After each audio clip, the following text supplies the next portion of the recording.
nin ayaa wuxuu arkay dibqalooc biyo ku dhacaya oo sii quusaya. ninkii ayaa biyaha ka soo saaray si uusan ugu dhiman.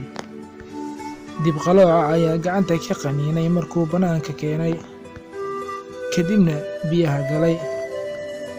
ninkii oo gacanta kor u haya ayaa haddana biyaha ka soo saaray, mar labaad ayuu qaniinay. nin kale oo arkayay ayaa weydiiyey, maxaad bahalkan xun ee ku qaniinay aad haddana isugu dayaysaa inaad badbaadiso? maadaysid biyaha ha ku dhintee ama waa la dilaahe maad dishid. ninkii ayaa ugu jawaabay, dibqaloocan dabeecaddiisa ayaa ah inuu wax qaniino, ana dabeecaddayda ayaa ah inaan wax caawiyo. kadib ninkii cabaar buu fikiray.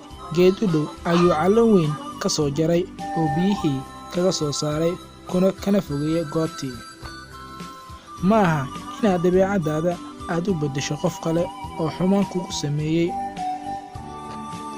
qofkii xun isaga ayaa xun, adigu ha ku dayan marnaba, ha ka tegin habdhaqankaaga.